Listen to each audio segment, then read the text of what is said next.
Hello there. Thank you very much for joining us on the Uganda Catholic Television. It's a Monday, the 19th day of May 2025. My name is Sunday Gloria Watch with Uctv News. Now, as Anglican and Catholic pilgrims begin their journey to the Namugongo Martyrs Shrine, the Uganda Police Force, through its Directorate of Traffic and Road Safety, has issued a comprehensive set of road guidelines to ensure the well-being of walking pilgrims and the smooth flow of traffic. The guidelines have been announced by the Directorate's spokesperson Michael Kananura during the weekly security press briefing held today at the police headquarters in Naguru. In anticipation of an influx in road traffic, as pilgrims from various parts of the country and neighboring nations embark on both a spiritual and physical journey, many trekking to the Namugongo Martyrs Shrine is to pay homage to the 22 Catholic and 23 Anglican martyrs executed between 1885 and 1887 by Kabaka Mwango of Uganda.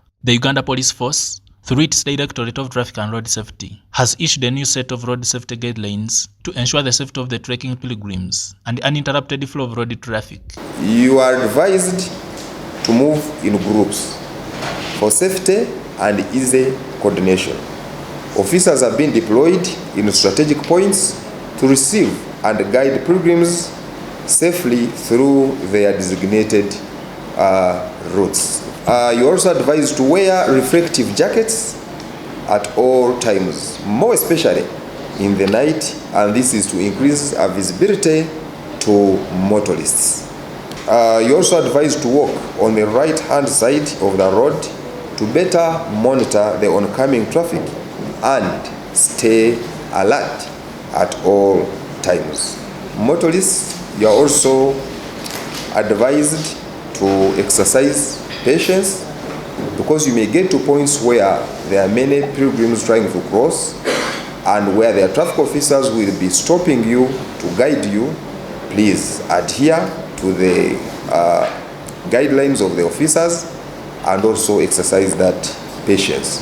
But then also, you are also required to observe the speed limits, particularly near pedestrian areas and along the major pilgrimage routes. In the same spirit, the spokesperson of the Directorate implored members of the public to donate reflector jackets to pilgrims for easy visibility while on the road.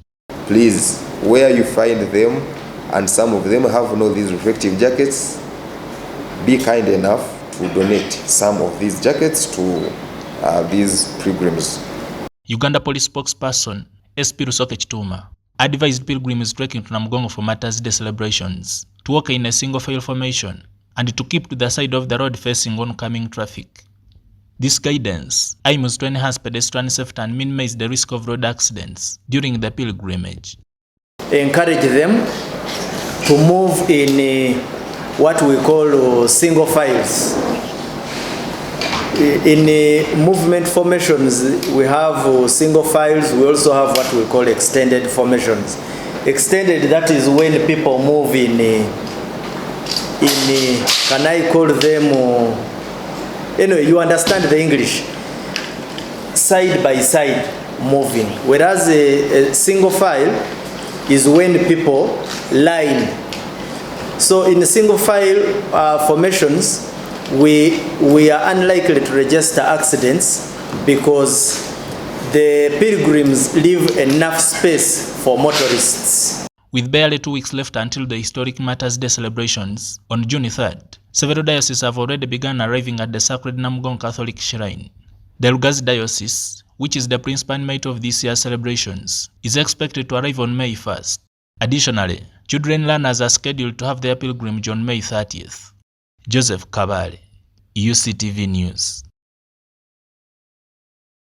Over 490 pilgrims from the Nebi, Madi and West Nile dioceses are now 3 days into their 548-kilometer spiritual trek to the Anglican Martyrs Shrine in Namugongo. The faithful drawn from various parishes across the 3 dioceses have reached Weyale in Kiriandongo district, where they pause to reflect on their journey and share their experiences. The 490 pilgrims from Nebi, Madi and West Nile Diocese who are trekking for a 548-kilometer-long journey of faith to the Anglican Martyrs Shrine in Namugongo have entered day 3 of their journey. The Christians from different parishes in Nebi, Madi and West Nile Diocese respectively have reached Boyale in Kiradongo district and shared their experiences about the journey. Innocent Jawuyambe, a resident of Nyaravurang Altan Council in Nebi district and one of the pilgrims from Nebi Anglican Diocese, said he got inspired by an old woman who managed to walk to Namugongo last year, 2024. Well, what motivated me most was last year when it was Nebi district under the Catholic faith that also hosted it. I saw an 82-year-old mama. Actually, I had to do it from Nebi up to Kampala, and then I was like, why not me? As young as I am, as able as I am, why not me? If an 82-year-old mama can also do it, make it all the way from Nebi, all those kilometers, then I also got motivated. Here I am today.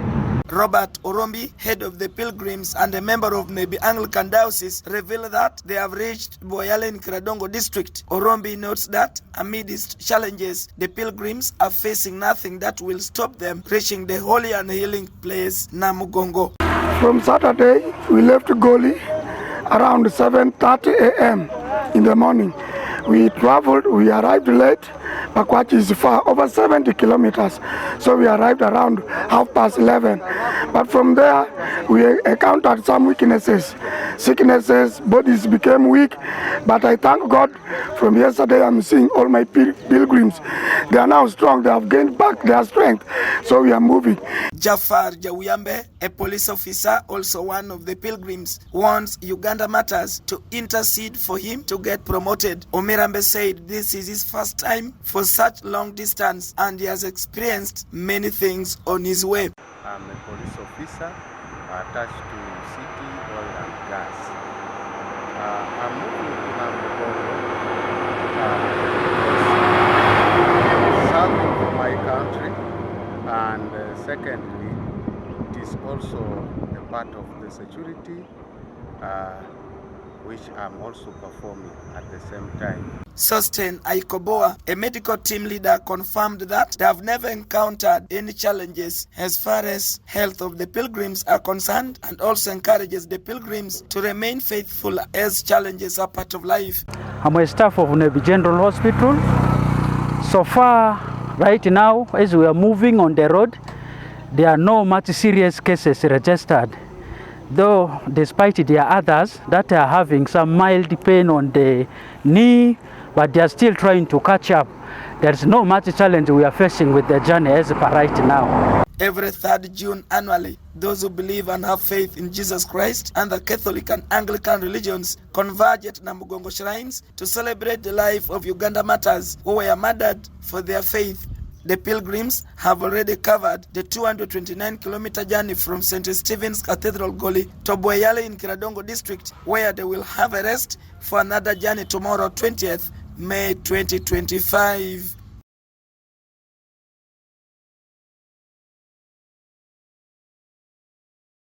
Now, from his ordination as a priest of Kabale Diocese on May 18th in year 1975 to his consecration as bishop of the same diocese on March 15, 2003, His Lordship Right Reverend Collist Rubaramira has marked a remarkable journey of faith and service. Bishop Rubaramira celebrated his priestly Golden Jubilee at Our Lady of Good Shepherd Rushoroza Cathedral in Kabale Diocese, where Christian faithful, religious leaders and political figures are gathered to honor his enduring commitment to the Catholic Church. Many praised him for transforming both the spiritual and economic livelihoods of the communities across Kigezi. Sisters, join us now, and with Mary we sing for our jubilarian,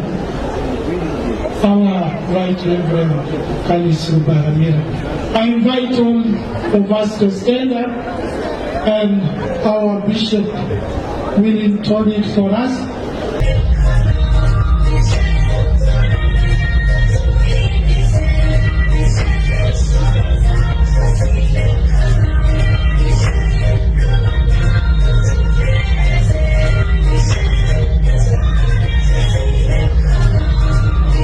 celebrate this golden jubilee, we stand with you in prayer, thanking God for the sense of wisdom He has poured unto your ministry.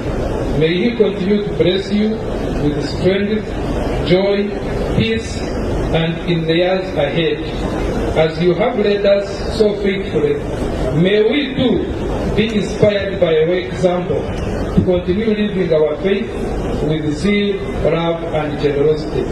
On behalf of the lady, I extend our heartfelt congratulations, our prayers, and our deep appreciation for all you have done and continue to do for the church.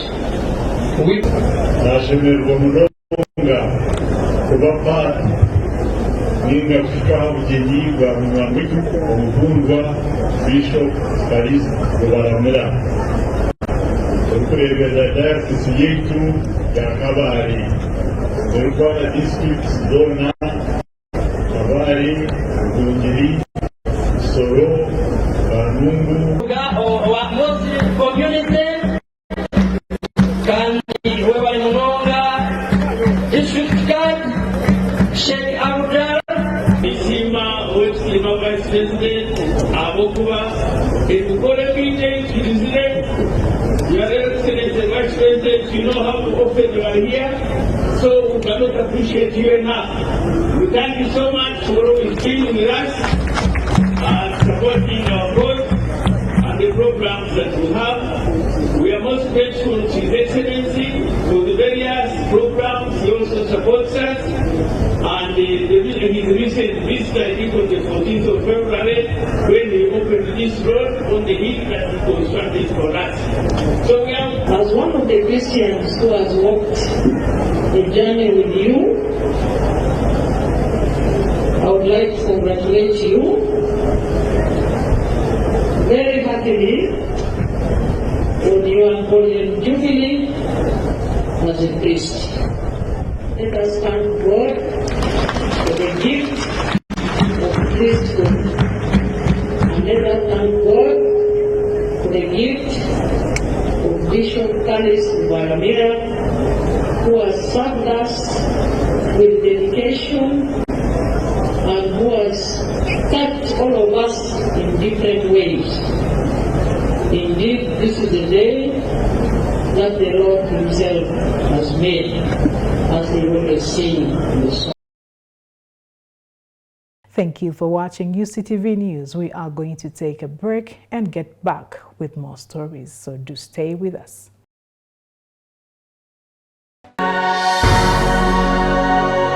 UCTV, good news for all. You are watching UCTV, good news for all. For this and more, tune in to Kasese Get Radio 100.5 in Western Region, located at the hill of the Diocese of Kasese. KGR brings you all Catholic programs and an advertising platform in all our radio shows like Good Morning Renzori, Chama Tohoka, Ukute, the business show, Propeller, the request show and sports, Evaluation by Hingaba Kuluka, Late Night Show, and many others. Our other services include Isuzu Tipa, a Noah car, public address system, live band, Omokekera, an audio recording studio, and outside live broadcast. For more information, call 0773 597 166 or visit our website www.kasesegatradio.com. Kasese Radio, Omusondoria, the voice of truth.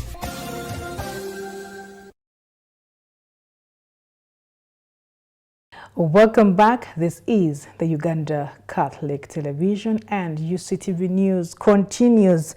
Now, hundreds of Catholic faithful and prominent religious leaders gathered at Christ the King Church in Kampala to celebrate the Golden Jubilee of priestly service for Monsignor Gerald Kalumba. The event was marked by solemn Thanksgiving Mass led by the Archbishop of Kampala, His Grace Paul Samogerere of Kampala Archdiocese, who praised Monsignor Kalumba for his unwavering commitment to faith, service, and humility throughout his 50-year priesthood. Over the weekend, Christ the King Church in Kampala was filled with devoted Catholics and high-profile Catholic dignitaries from both within the parish and beyond the Kampala Archdiocese to honor Musinya Gerard Kalumba Chitata's 50-year milestone in priesthood.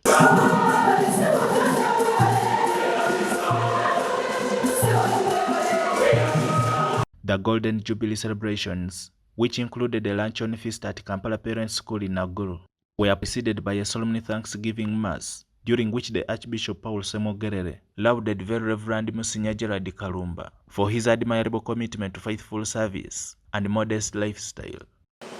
Musinya has offered his all, always doing his best.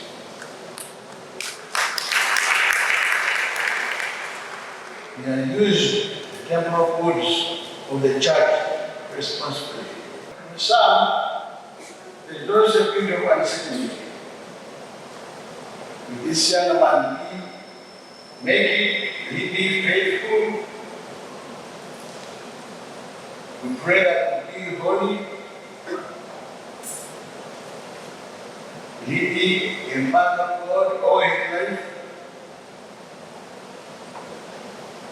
Musinya Kalumba has given up to this for the last 50 years.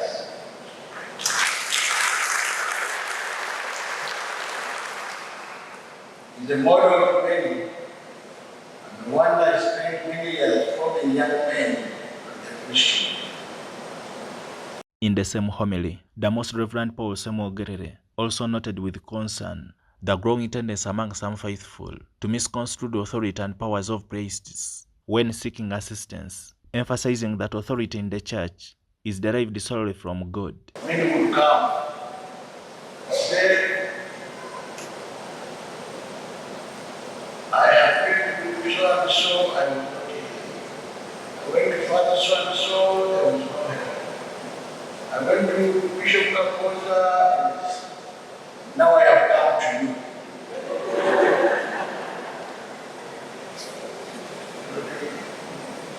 So the grades are there in the theory of something. But clearly, when the priest is ordained, he receives the power of God. On behalf of the laity, Roger Semakula applauded their parish priest for not only transforming their church's standards to a level they are proud of, but also elevating the spiritual growth of Christ the King parishioners. Your work is a testament to the belief that a single life, when dedicated wholeheartedly to the service of others, can indeed transform the world. Today, we express our deepest gratitude for your unwavering commitment, wisdom, and boundless generosity. As a community of Christ the King, we shall forever be grateful to you for having spearheaded the expansion of this church.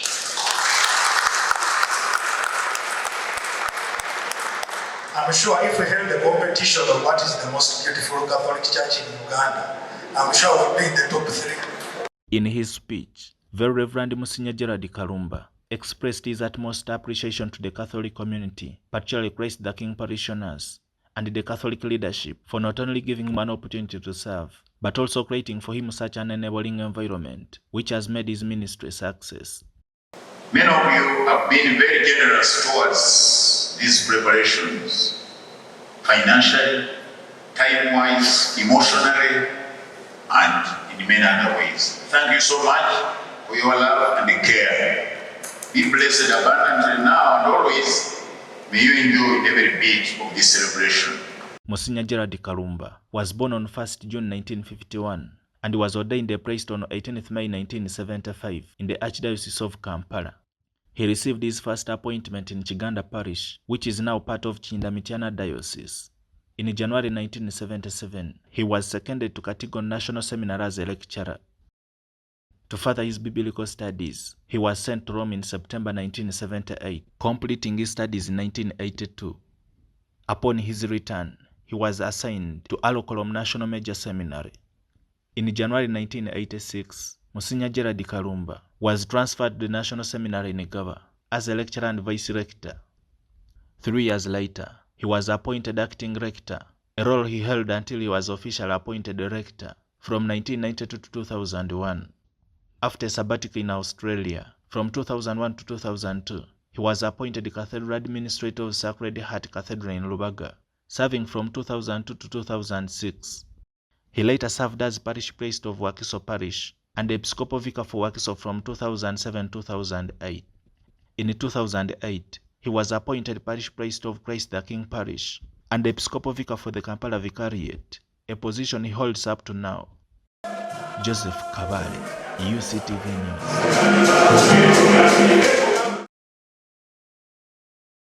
And before we go for a break on our Matters Day feature, we bring you the story of Saint Noah Mawagali, the patron of journalists, press, writers, printers, and artists.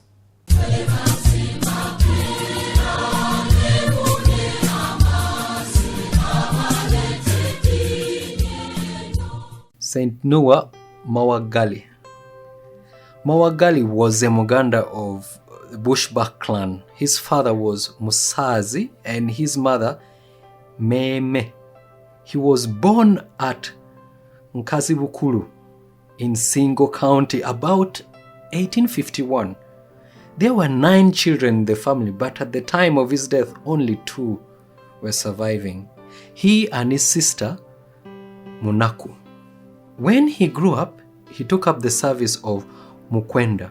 He soon learned new styles of pottery for the improvement of his work. He copied some Arab and European styles. For example, cups, plates, teapots, among others. And due to his skills in pottery, trustworthiness, proper arrangement and cooperation, he was popular. He also used to tan hides. Despite all that, Mawagali remained poor, just at the verge of survival. But when he became a Christian, he put all his confidence and trust in God. Mawagali was baptized on Sunday, 1st of November, 1885. He was a great friend of Matthias Mulumba, with whom he worked in giving Catholic instructions. After the death of his father, Musazi, Mawagali took his aged mother, Meme, and his only sister, Mary Matilda Munaku, to live together with him. When the Christian persecution broke out, our matter was at Mitiana in Singo County. Very early on Monday morning at about 7 a.m., 31st of May, 1886, Noah was speared to death for his religion by the executioner Kamanyi, led by Mbugano. He was afterwards tied to a fig tree where dogs beat him up, and finally his body was thrown into the road junction to frighten the Christians.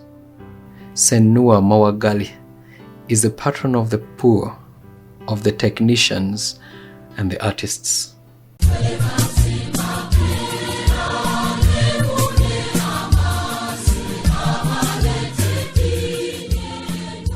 With that, let's go for a break. UCTV News returns shortly.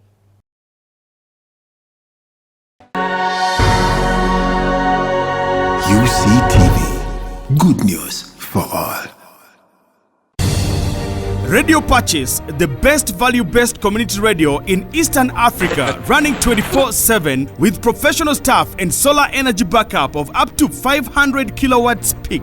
We rock the whole of northern Uganda and the world using 7 languages on 90.9 FM and 94.5 FM in Arua on Ediofe Hill, 99.7 FM at Moyo on Adua Hill, 101.4 FM at For God in Gulu, and online at www.radiopurchase.org or download the Radio Purchase app from Google Play Store and Apple Store. Radio Purchase, peace of Christ for all. Now, amidst the rising number of road accidents involving public transport vehicles, especially buses, the Uganda Police Force has issued a stunning warning to YY Coaches, a company now under intense scrutiny following 2 recent fatal crashes that claimed multiple lives. Speaking to journalists at police headquarters this morning, the police spokesperson Kituma Rusoke stated that the force officials will no longer allow bus companies implicated in deadly accidents to continue operating with impunity. He emphasized that those responsible for endangering passengers' lives will face serious consequences. On 12th, again YY got involved. A YY bus got involved in another accident. You heard, we communicated. Again, it all came to an allegation of reckless driving by the driver. And in that one, 6 people were injured and taken to Anaka Hospital. You must have come across a communication from the Ministry of Works which was suspending the activities of the bus, of YY bus, and they were requested to have all their buses taken for inspection, to present there are a number of instructions that were given. Now, as police, we are issuing also a very strong warning to this company, but even others, because it has been a joke where a driver comes up, causes an accident, lives are lost, he disappears a bit, and then the next day he's back on the wheels. It is not going to be business as usual. And on behalf of Uganda Police Force, I am sending this message that we are not going to treat it as business as usual. Where they come, take lives and go away. It is not okay. And in more stories, the Forum for Democratic Change Party has threatened legal action if Parliament enacts the controversial UPDF amendment bill. The FDC's interim president, Hassan Kaps Fungaru, made the announcement during a press conference held at the FDC headquarters in Najanankumbi today, Monday. Fungaru stated that the FDC family opposes the bill, arguing that it seeks to deepen the militarization of the country and erode democratic values, criticizing the manner in which the bill is being rushed through Parliament. FDC considers the UPDF Amendment Bill 2025 as unconstitutional, and we reject that bill in its totality. Number 2, without elaborating much into the details, we also look at the process, the procedure of handling the bill, even in its state of being unconstitutional. There are problems with the procedure, legislative procedure. The legislative process is wrong. A good legislative process has principles. One of the cardinal principles is public participation in the legislative process. We see the UPDF Amendment Bill 2025 falling short of that cardinal principle of public participation in the legislative process. The bill was introduced on the 13th of May, and it has not taken the minimum expected days, number of days, which would have given time for the public to participate.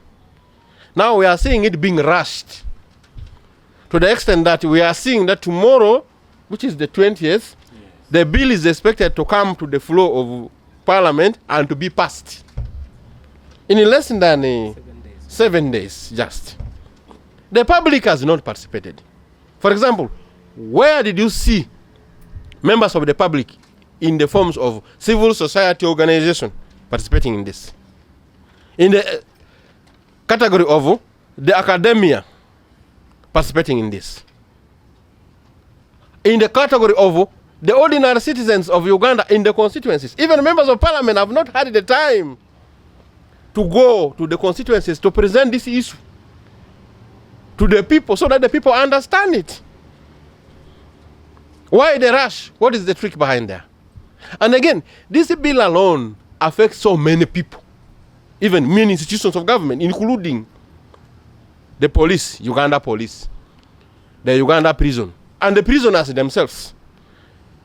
Public participation would even need the involvement of parliamentary visits to the prisons to talk to the prisoners, particularly those who have been affected with the DC trial in the military court martial.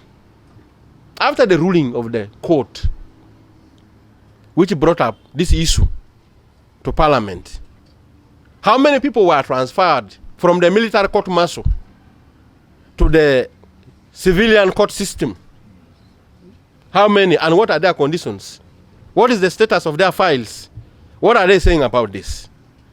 All this need consultation with the people. So the public is not consulted. What do we see here as people getting involved, like the Attorney General making a presentation, the Minister of Justice, and these are institutions of the government, institutions of the state. It is like internal consultation within the government itself. It has not yet gone out. We are going to use this position to talk to other parties. First of all, on the side of the opposition. We call upon our peer group, our colleagues, political parties of the opposition, to support the FDC position on these matters, that this whole bill should be thrown out. This whole bill should be rejected in its totality. And if it is passed in that way, even without our participation, we go to court and challenge it in court again. We are going to work also, talk to members of the NRM, because we have got also some people in NRM with dissenting voices. We have been talking, we have been networking, and we are going to talk to them. The number in generality of NRM being large does not affect us from talking to those who have the conscience to judge between right and wrong. This is a situation where Ugandans must be able to judge between right and wrong. We have got information that they are going to take MPs to State House today, in the night. And they are going to be given money, large sums of money, bribing people. But don't sell your conscience. They are going to take also the report of the parliamentary committee. This is another intelligence we have gathered. The parliamentary committee report is not supposed to be tabled outside Parliament before it is tabled on the floor of Parliament. Now they are preparing to take that committee report to be discussed in NRM caucus in the presence of President Museveni in his State House in Entebbe before it is tabled on the floor of Parliament. That is also injuring further the parliamentary rules of procedure. The illegalities are adding on and on and on. So we have to fight this. It's time for Today in History.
That's all time we had for you this Monday, the 19th day of May 2025. We do appreciate your company. I am Sunday Gloria Aboch, and I wish you a very good night.